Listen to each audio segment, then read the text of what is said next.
Hello. Good morning. How is everyone today? Welcome to our wonderful art lectures this fall. I'm so excited. This one is prehistoric, which is a wonderful place to start with art, because you look at it and it may appear very primitive to our situations, but one of the things I find so interesting is thinking about, they originally, well, let's see, I'm rambling, but I was originally an art anthropology major. So I just love this time and the beginning of when mankind started to present things with art. It's a very change, and it's a wonderful place to begin to think about that leap forward from not representing anything to all of a sudden having things represented. And he does a much better job at talking about this. But this is Neale Murray, and Neale Murray is a retired professor in art, and he's a sculptor, and I'm not doing a very good job of introducing him. But anyway, welcome, Neale. Thank you for talking about all this wonderful stuff. And we welcome questions. That if you have a question, I'd kind of like folks to grab the mic and do it, or just put your hand mic to you so that we can get any questions. Thank you.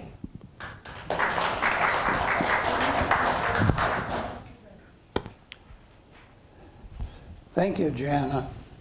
Is this on? We're on now? Okay.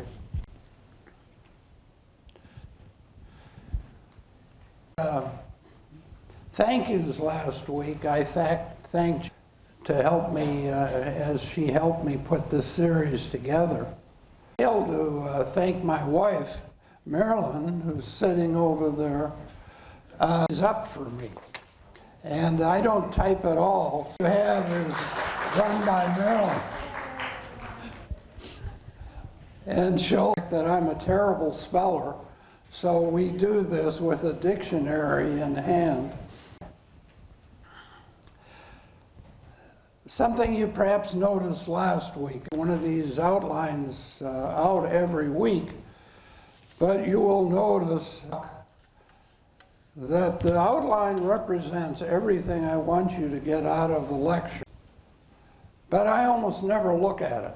So I may not do it in exactly the same order that appears in the outline. And in fact, as we start to talk about prehistoric art, I need to offer a couple disclaimers. I'm an artist, an art historian, not an anthropologist, and I'm not an archaeologist. So when we're dealing with this art, the visual side of it, but I can't say a lot about the archaeology one. Last week I showed you this massive textbook that these series of lectures are coming from. And I mentioned to you that thing gets revised about every 8 or 10 years. And the reason it gets revised is the art changes. And the art changes in two places. At the beginning of the book, because modern archaeology is discovering more and more things from prehistory. And then at the very end of the book, which deals with modern art, which of course is changing all the time. And so, for instance, I'll give you an example. I don't know if you saw this or not, but the other night on a newscast, I think it was on public television, they just found some new cave paintings in Indonesia. Now they put a ridiculous date on them. I've never heard a date this early, but they said they were 48,000 BC. Whether in fact that's right or not, I'm not ready to say, but what it does tell you is this world is changing somewhat. Now, the reason this world is changing so much is that these paintings are not like we think of paintings. They aren't decoration. They aren't put where people live. And in fact, these people probably didn't live in the caves, or if they did, they lived there only periodically and only at the entrance of the cave. These paintings are way, way back in totally inaccessible spots. Sometimes the area to get to the painting you have to call through is no bigger than a human body can get through. So why, how would you discover that? The very first of these paintings were discovered, and I think this is kind of a beautiful irony, by a child. We're talking about the beginning of human creativity, and it was a cave in Spain. In fact, we'll be looking at a work from that cave.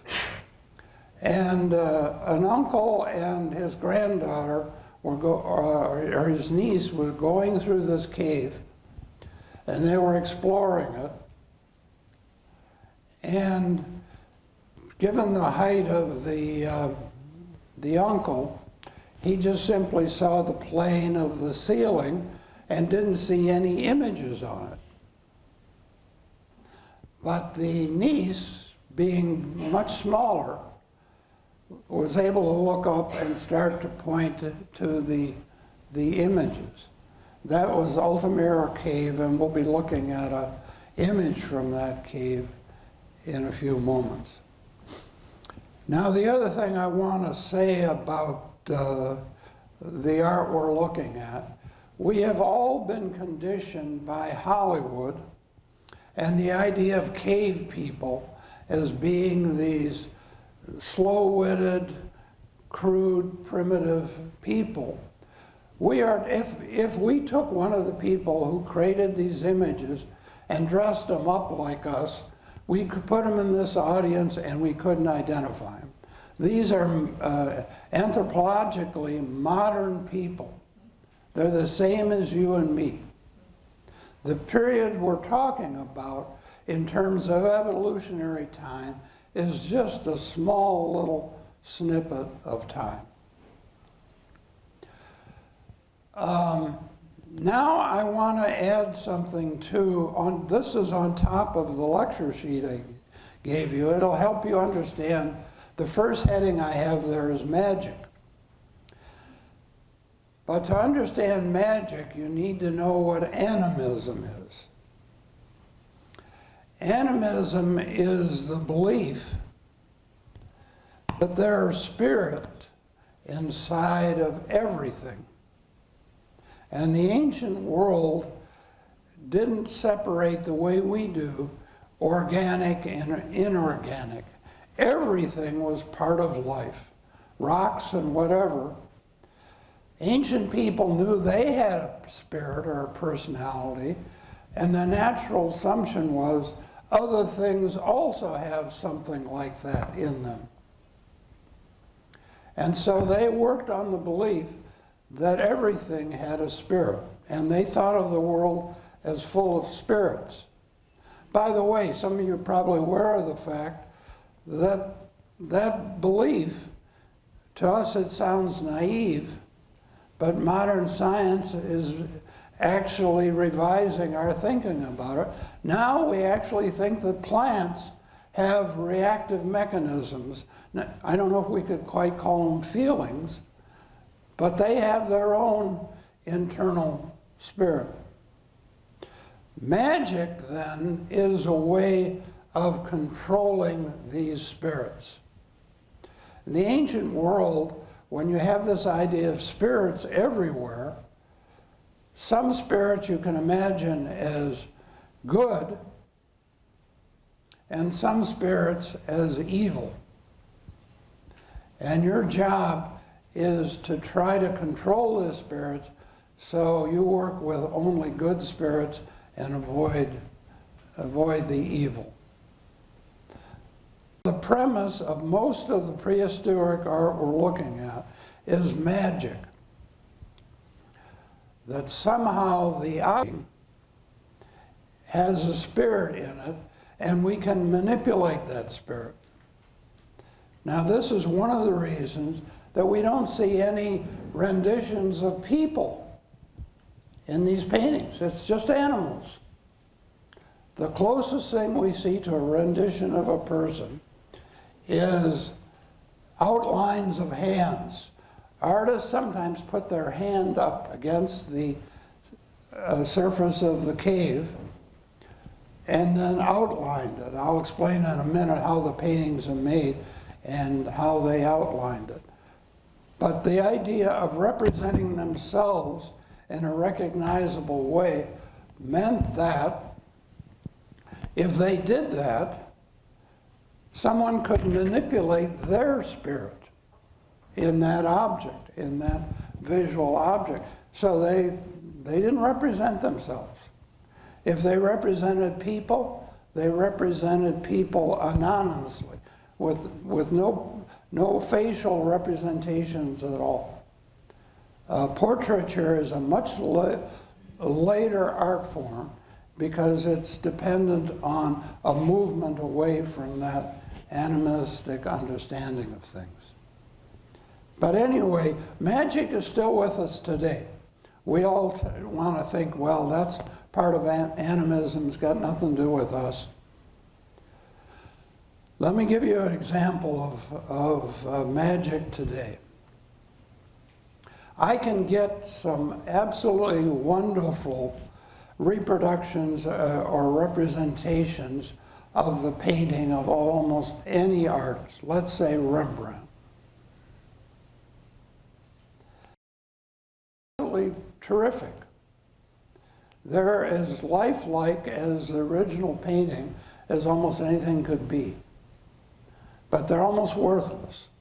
They're only worth the cost of printing and the paper they're on. The paintings that are worth millions and millions of dollars are the paintings by Rembrandt. Somehow or other, we think that that first painting that Rembrandt made, in some ways, in a special way, holds his personality, holds his spirit. I use the word expression in your notes. That object contains what? A spirit. Give you another example, another visual object. Think of all the ideas, all the associations, all the feelings you have with the American flag. That flag represents a spirit. It contains meaning. It contains spiritual meaning for most Americans. That's what we're dealing with when we're dealing with this art. Okay, let's move on, Jana, and I think I've more or less covered some of these things. The fourth point, though, I think we want to highlight. We're speculating on the meanings of these works. I can't definitively tell you exactly how this art has been used. I simply have the objects. I have my powers of interpretation.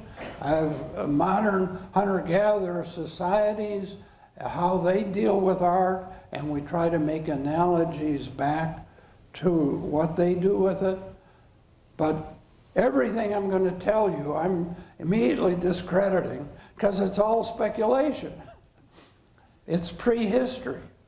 We don't have them saying what they're thinking about or what they're doing here. We're simply interpreting from the evidence of the objects that we're looking at. Okay, can we take a look here? I've already mentioned the paintings are found deep in caves. The other thing to keep in mind is they are not composed the way we think of paintings because they're done on over generations. We have no idea how long they worked on these surfaces. But it'd be generation after generation after generation, in many cases thousands of years. And therefore the paintings are not composed the way we think of a painting. They aren't organized. You're going to find paintings on top of other paintings, paintings inside of other paintings. They're simply on wall surfaces that may, in some ways, the shape of those surfaces may have suggested certain animal shapes to the artist, so they may respond to that bump or cavity in a wall. But that's the way they got composed. And the purposes of these paintings, because they're done over thousands of years, might have changed. Can we see the first image, Jana? This is a fairly recent cave. This was not in the art history books when I was a student. This is Chevet Cave in France. And it's, as you can see, it's dated around 28,000 BC. And the image here is primarily horses. But if you look carefully, and I think you'll see another image there. I'm sorry, was it Ed? There's an elephant. An elephant? Dog. A dog?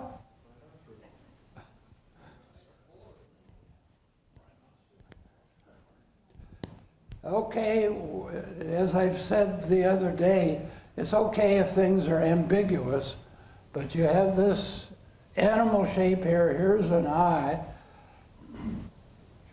That thing reminds me of a rhinoceros. I'm not sure if that's correct or not. As I say, that you've got to get used to ambiguity in looking at this stuff. The other thing, the colors you see here are more or less characteristic. They probably made the black with charcoal, burnt sticks or whatever, just abraded against the surface of the wall.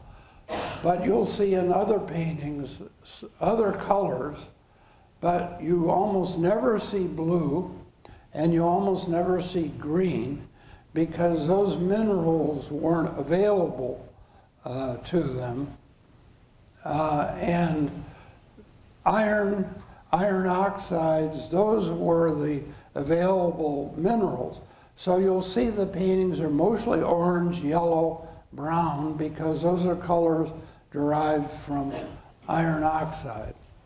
But anyway, you can imagine an artist going to this deep, remote part of the cave. Keep in mind, if any of you have been in caves, we're talking about darkness so dense that you kind of lose your orientation. You kind of lose your sense of self almost. It's so dark, because you can't see anything at all.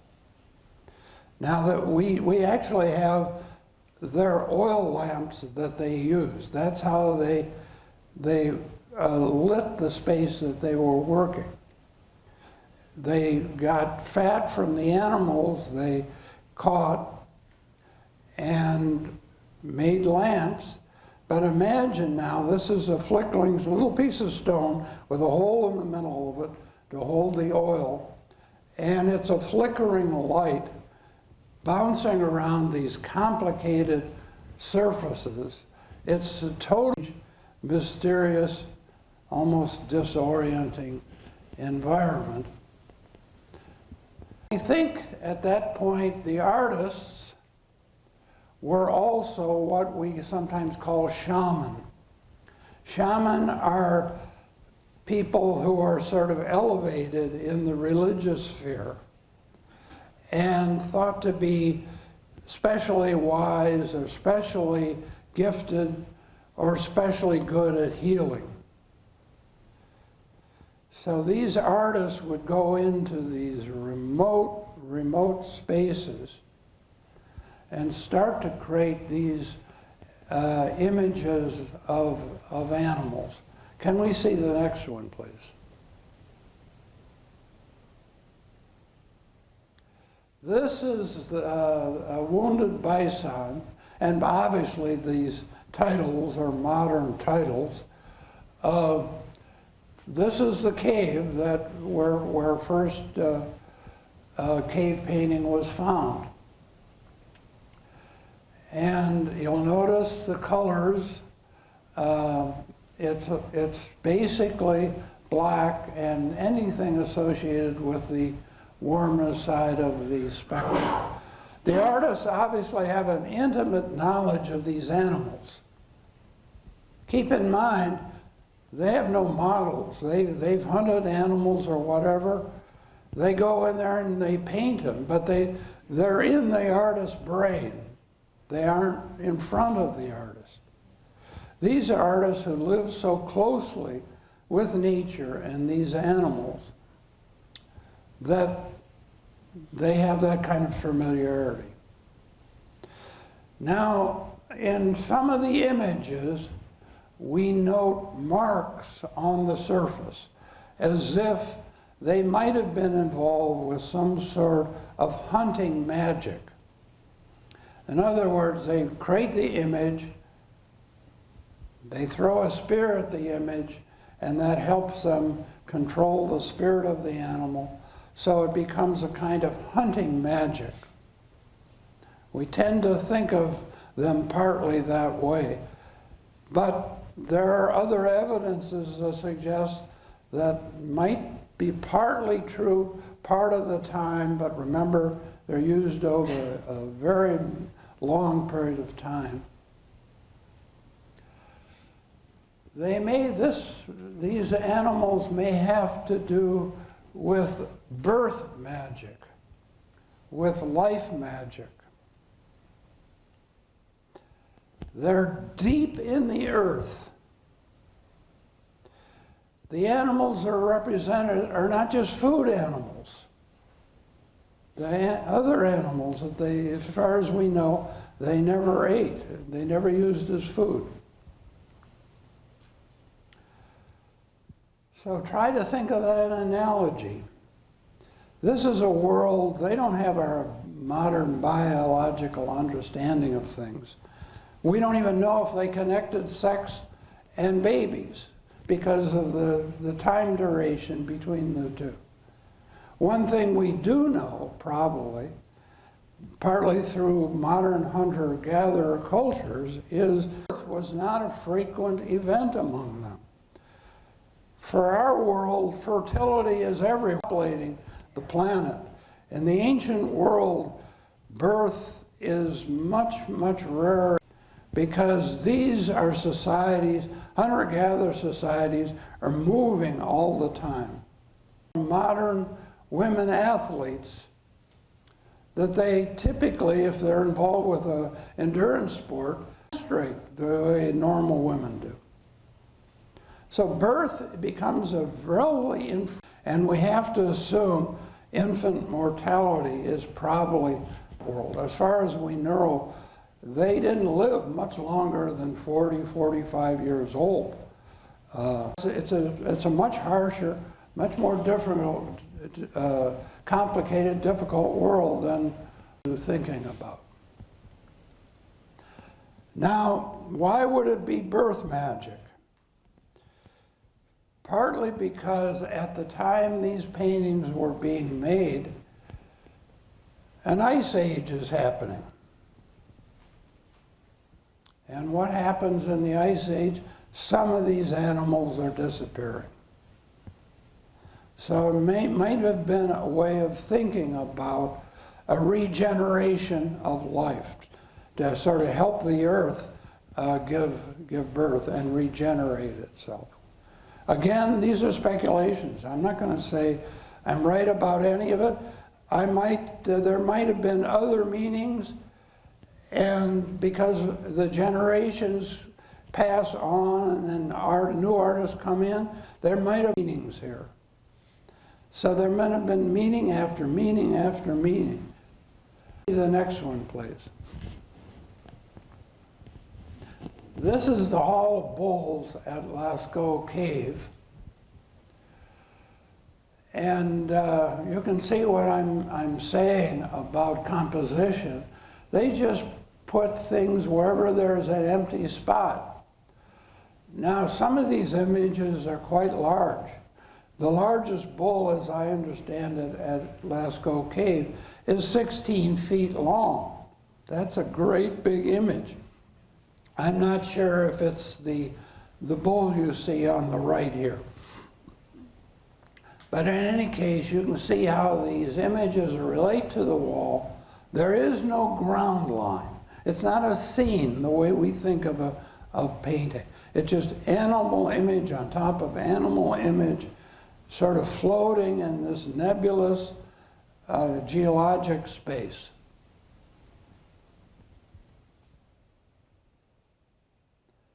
Can we see the next image, please? When we're talking about sculpture in that ancient world, we're talking about objects like this. This is a woman of Ehlendorf. This particular image says she's 4 3/8 inches high. I've seen other renditions of her that say she's 3 7/8 inches high. How could you get that wrong? I can't figure that out, but that's the way it goes. So anyway, we're going to assume she's 4 3/8 inches high. She's in limestone. And this particular image, this is one of the very oldest of what we call these fertility goddesses or Venuses. It's curious that they're small. That means they were portable. First of all, remember, these people didn't stay in one place the way we stay in one place. They're moving around all the time. And so it's portable. It in some ways represents the whole idea of fertility. It's very unlikely the women of that period looked like this, because they probably were skinny as rails given the athletic life that they lived. Notice you see that funny texture in the head area. That's representing hair, and notice it covers the entire head. There are no features there. This is not an individual person. This is a totem, a symbol that holds a certain kind of spirit. If you look carefully, you'll see her arms, you can barely see it from the side view, are draped over her breasts, but they're minimal because the arms don't have a lot to do with the purpose of this object. The emphasis is on the breasts and the body. Again, she has almost no feet at all. Again, secondary. It's a powerful, expressive object. And when you see it at this scale, you start to get that. But in fact, it's not much to it. It's hardly anything at all. As I say, this is a culture where fertility is a big, big deal. And this object probably had something to do with the idea of fertility. Can we see the next one? I don't want you to think that that's a unique object. Here you have a whole series of Venuses, we tend to call them that, from a particular location.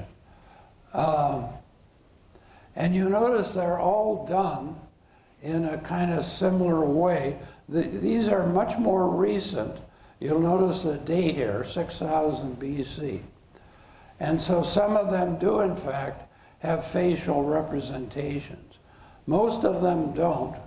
And you notice how there's a strong similarity between these objects and what we would call modern art.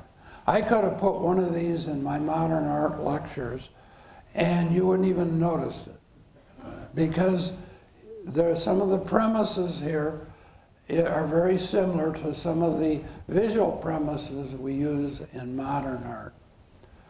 But in any case, you can see it's a whole cultural art form. But the thing I want to emphasize is the female figure is the dominant image, not the male figure. That's going to change as we move along in civilization. But in the beginning of civilization, the female figure is the dominant image.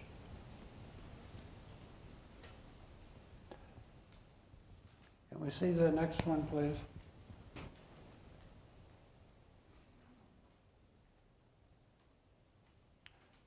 This is a bison from Madeleine Cave. It's on a antler.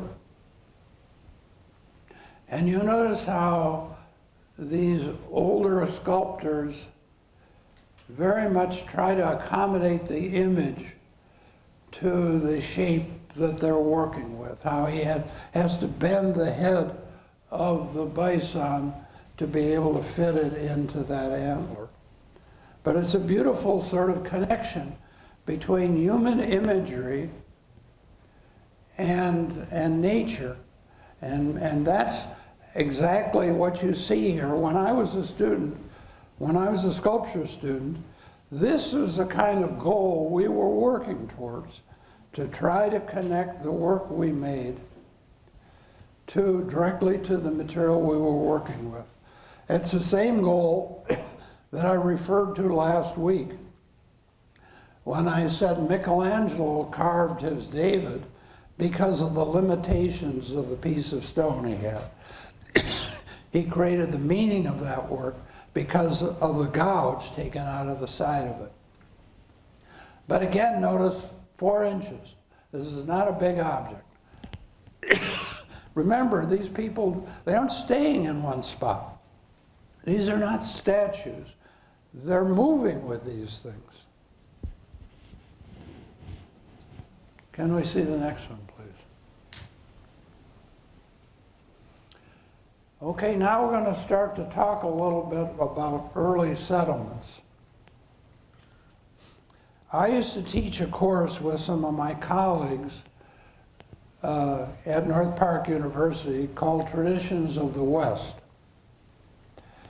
And we dealt with this whole kind of spectrum of human history.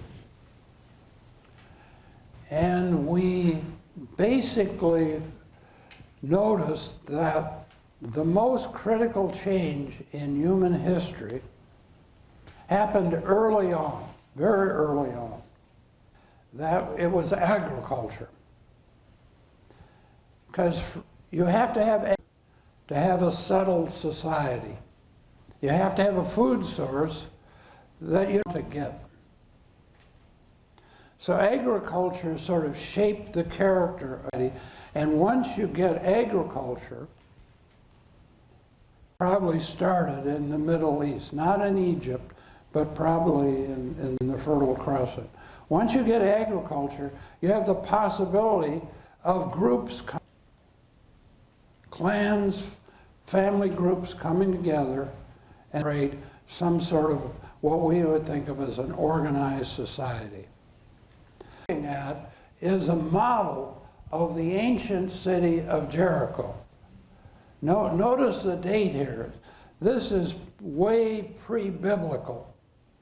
So this is not the Jericho we're talking about in the Bible of the walls come tumbling down. You'll notice this Jericho has pretty formidable walls here. But this is one of the earliest human settlements. It's in modern day Jordan, it has pretty characteristic features. If you look to the right side of the image, you see those block-like forms. Those are the city gates. They're typically powerful shapes like that, meant to kind of impose themselves, their importance upon us as we enter the space. Why it has double walls, I honestly don't know. But I know the cities, once this sort of form of governance happened in human experience, you start to get the possibility with agriculture of organized warfare. Because what happens, you get these clustered areas, and by the way, farmers didn't live the way we think of farmers. Everybody lived in the city.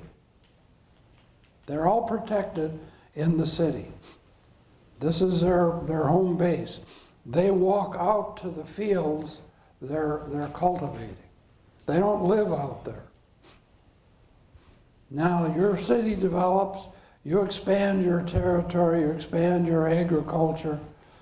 A next door city develops, they expand their agriculture. Sooner or later, those places are going to start to overlap. And you start beginnings of modern warfare as people compete for and territory. They lived in cities back then. They didn't live out on the land the way we think of farmers today. But you notice it's a very complex structure. Now I have to assume this thing is based on sound archaeology. I don't think they're just making this up. They found these foundations for all of this, and this is their best representation of what it might have been like. Can we see the next one?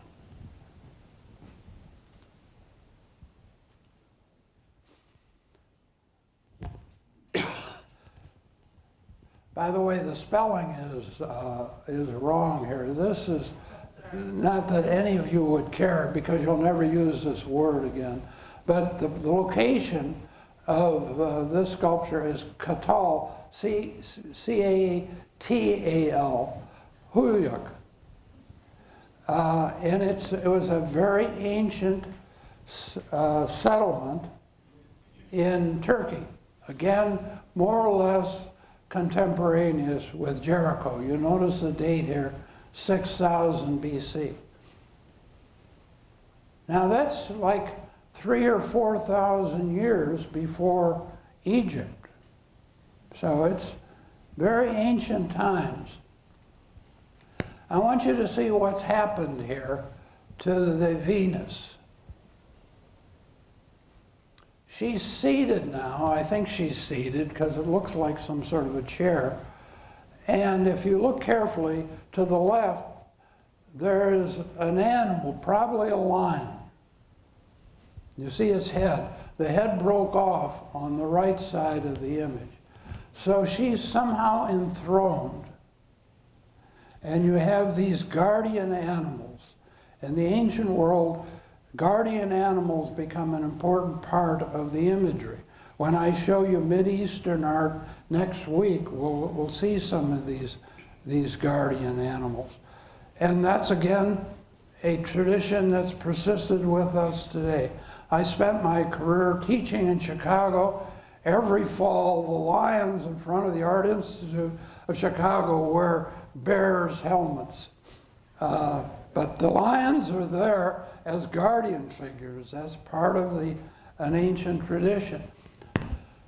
But the fact that she's seated suggests she's some sort of a deity. She's full-bodied, as we've seen before, but it's also implied that she's some sort of a deity. You'll notice this is made out of clay. It's fired clay. Can I see the next one, please? A part of civilization is the development of ceramics. To have ceramics, you have to have some sort of a firing mechanism. Ceramics is simply clay that's been fired to a very high temperature so that it gets vitrified, or what we mean by that word is gets glassy. It's no longer water soluble. Again, ceramics is based on some sort of a settled situation. Now, as far as we know, these people probably did not have the wheel. So although these objects are round, they probably were not wheel thrown. They're probably made by a technique we call coil building. I've taught ceramics, so that's one of the first projects we do in a ceramics class, is make a coil pot. And it naturally makes a round object like we see here.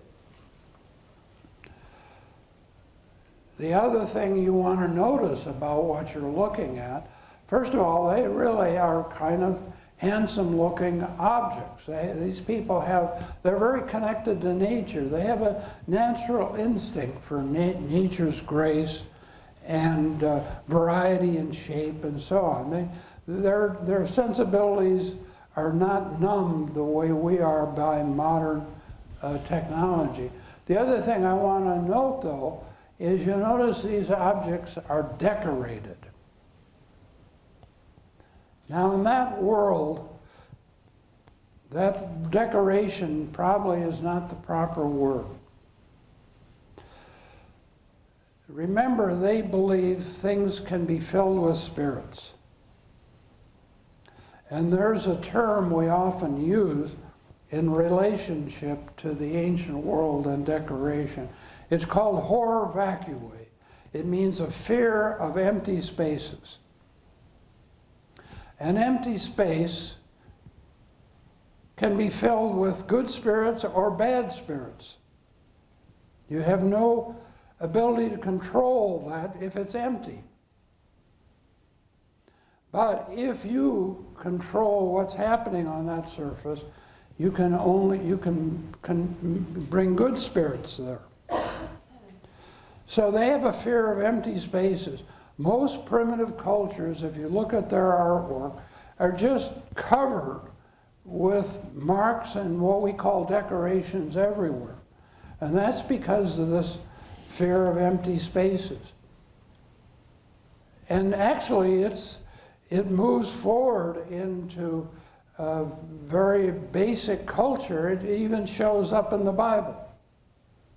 At one point, Jesus talks about someone sweeping out their house. He's using this as a metaphor for moral, personal reform. And because the house is swept out now, evil spirits empty it, or enter it. That's part of one of Jesus' stories. This is an example of that kind of ornamentation that just becomes a consistent part of ceramics. Again, I think elegant objects that function effectively for the purpose that they would have used them for. Notice the location, Ukraine. Can we see the next one, please? I probably don't even need to tell you what this is. You've all seen it. It's obviously not created by a hunter-gatherer society. It would take a very organized society to make something like Stonehenge. Each of these vertical blocks is colossal in size. I don't know how many tons. I've heard of as many as 40 tons on some of these. If you look off to the far right, you can see some tourists, and you get a sense of the scale of this thing. Some of you might have been there. I have not been there myself. It illustrates a very early form of architectural construction that we call post and lintel. And post and lintel again appears in the Bible. Think of the story of the Passover. The blood of the lamb gets sprinkled on the doorpost and on the lintel, so the angel of death will pass over the homes of the Israelis. It's basically a vertical upright post and then a horizontal shape across that we call the lintel. And because of the stress associated with the lintel, the posts have to be fairly close together. We're going to get into much more complete understanding of architectural structure when in the spring we move to Greece and I start to show you how they made Greek temples.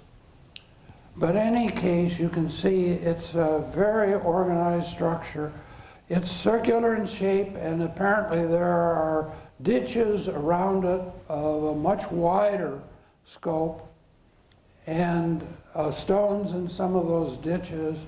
It has some sort of an altar in the center of it. And modern study of the thing starts to make us think that it has something to do with a seasonal understanding of things. Because the sun rises and the summer solstice between certain piers and crosses the altar in the middle of it. And it suggests to us that, you notice the date, it's much more recent than the other objects I'm showing you. All of a sudden, people are starting to think about religion in terms of the heavens. If you think of the caves and the potential birth meaning of those things, think of the fertility goddesses, think of the animals. The whole sort of sacred nature of the culture is associated with here and now, the real world. Eventually, that way of thinking of things starts to abstract itself. And the heavenly bodies get connected with our sense of the sacred, of the divine. One of the first objects I'm going to show you next is a ziggurat at Ur. Ur is a thing from Mesopotamia. It has slope sides and it tapers in, another slope side tapers in, gets higher, and at the top of that thing is basically a man-made mountain. At the top of that thing is a temple. And the Sumerians, the heavenly bodies. Again, think of the biblical. Where did the wise men come from? They were astrologers, and they came from. So all of a sudden, I'm going to show you images next time as well, with a king associated with those kind of heavenly bodies. Because once you get sort of structure of civilization, you actually have to have leadership. Start to associate that leadership with the religion, with that leader, some special sense of importance and power, so he gets the respect that he deserves. Now look at the scale of this, 9 to 7 feet. As you can see, it was a huge undertaking. These stones came from hundreds of miles. They're not located in the Salisbury Plain where this particular monument is. They came from hundreds of miles. They had to be somewhat shaped, and keep in mind, these people did not have iron. And in fact, most of the work I'm going to show you in this part of the course, people did not have iron. And so how they did a lot of this stuff is somewhat of a mystery to us. Now, is that where we stopped, Jen? I thought that was it. Do we have any other? Oh, yeah. Okay, good. Excellent. Some of you might recognize this right away. America has a prehistory as well. And this is the so-called Serpent Mound. It's created by Native American culture. It's colossal in scale. And I'm not as familiar enough with Native American culture to say very much about its purpose, but it obviously has an intimate relationship to the land because it is made out of the land. Now I know later Native American cultures made mounds, because there are some down outside of St. Louis along the river there, and those were burial mounds. I don't know if the Serpent Mound was used as a burial mound or not.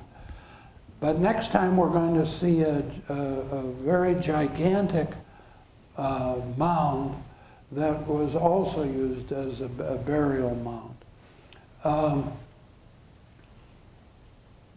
I think, that's finally our last one. Now, we've got a few minutes. I always try to leave 8-10 minutes for questions. Now keep in mind, I'm not an anthropologist and I'm not an archaeologist. So I probably can't answer any questions related directly to that part of what created this art. Can I help anyone with any questions at all?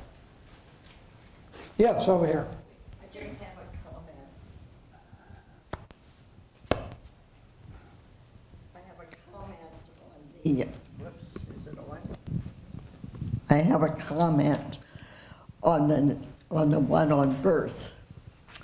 And my feeling is it was done by a man where he met his woman that he wanted to live with. And then he went on to start showing her pregnant. And then when she was fully pregnant, she was holding on to the large breasts that she had now. Mm-hmm. Mm-hmm. That's just my opinion. Yeah. Well, it's okay. Remember last time I said to you, as long as your opinions are based on what's there, you're completely free to have them. Art does not have this fixed literary meaning. This is not language. This is a visual way of communicating, which is not as specific and precise as written or spoken language. And that's the strength of it, not its weakness. So it's open to multiple interpretations. Joanna? I just wanted clarification that double, the little city that had the two. The Jericho? Yeah. Yeah, that's an outdoors thing that is there. It's not a model that's indoors somewhere. Is that correct? I assume that's where, yeah, that's just a small model. It's probably only 10, 12 feet across. Oh. It's not a reconstruction of the whole city. Oh, okay. It's just a model. Oh, so it is the model. Yeah, right, and I'm sure it's indoors, yeah. Oh, it is indoors. Yeah. Okay, thank you. But it's based, as I say, on modern archaeology of those sites. Okay, interesting. Yeah. So I have a question with regard to magical art. Mm-hmm. Is that any way connected to imaginative art? Oh yeah, I think they're intimately connected. First of all, let's back up a little bit.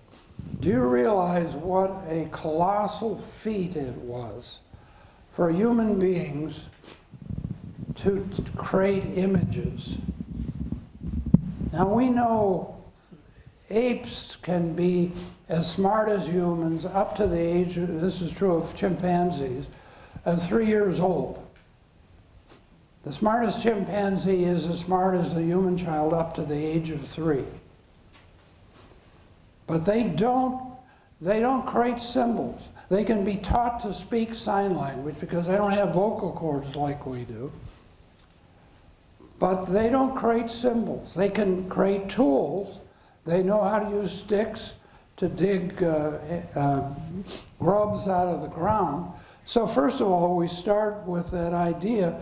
This is an incredible feat. It's just extraordinary to be able to create an image in your brain and then to reproduce that and to start to associate meanings, life meanings, feelings with that image. I think it's a huge leap of imagination to create this art, as it is any art today, as it would be with your art. You may not have a specific religious overtone if in your work, or you may or you may not. But that doesn't separate it from what you think is important. And religion is simply a way of talking about what we think is most important. That's your fundamental values are your religious values. Yes? I have a different comment on the Jericho. My thought is that the original was the inside unit. And as more people came, they accepted them. Expanded the wall. And this time, and they added, just like we're doing now with, suburbs of a city, people keep moving out and this type of thing. Yeah. So that, I thought maybe whoever did it was proud of the fact that they had accepted these new people and brought them in, and they worked with the gardens and so forth. Yeah. Well, it could also be illustrating the fact related to what you're saying. These communities are growing.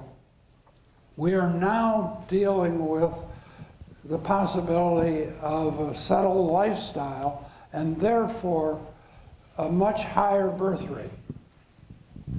So these communities expand and grow. This particular sort of settlement becomes a model almost up until the 20th century, and unfortunately a model for warfare almost up until the 20th century. Do you know that Italy didn't even become a country until the middle of the 19th century? It was just a bunch of cities. And during the Renaissance time, I mentioned to you, I lived in Florence, I visited Siena,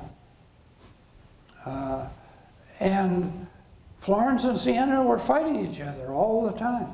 Italy never got its act together till very, very late. One city against another city. And that's been, unfortunately, the history of much of our human experience. Unfortunately, we're seeing that sad history enacted in front of our eyes on our TV sets right today. Now, it's about time for us to go for lunch. Yeah, yes, question.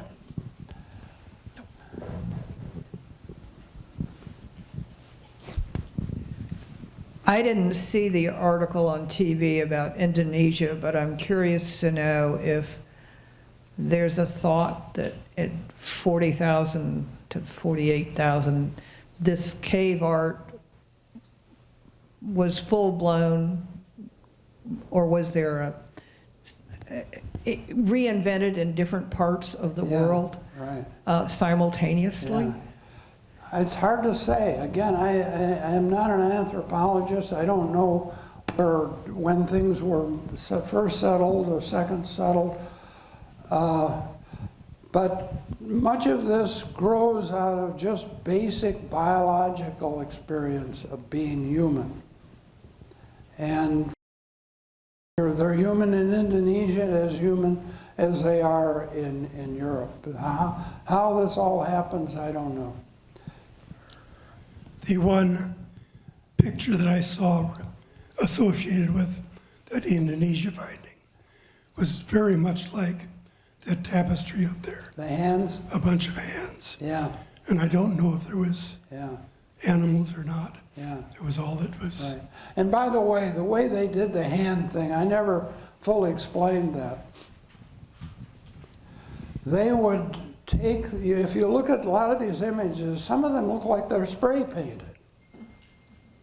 You wonder, how did they do that? They would take mineral oxides, mix water with it, so it becomes a slurry. Then they take a mouthful of it and blow it through a reed or a hollow bone. And that creates that soft, sprayed on look. And the hands that I was talking about, typically what they are shadow images of a hand. They would put their hand up there, spray around it, pull their hand away, of course, then you end up with a negative image of the hand. I saw that image on TV, Earl, and I had a hard time figuring out what it was. Unfortunately, you have to be on site sometime to really figure out what's going on. That's, by the way, let me say one last thing here. Some of you might have noticed, if you watch public television like I do, Rick Steves is having a program on European art. Every week, he's more or less following the path we're going, except that he spends an hour talking about the things that I'm going to spend the first 5 weeks talking about. He does it much more quickly. But the advantage you get, and so I would encourage you to look at this. The advantage you get from this, typically in a classroom environment, I occasionally would use movies. I didn't find students learn very much from it, quite frankly. It just floats by them because the images come by so quickly. But the thing that the TV can give you that I can't give you in the classroom, it gives you the environment where that image is. You typically see the whole space, the building it's in, or wherever it is. And that's an important part of the meaning of art. Art is meant to be related to an environment, starting from those deep recesses of the caves. Art and architecture go together in fundamental ways. TV can give you that. I can't give you that in the classroom. Earl, you had a question? Oh, okay. It's about time. You guys are probably getting hungry. I know I am. Thank you for coming. Next week we're going to start to look at and move into the historical world and see art coming from the Middle East. Thank you.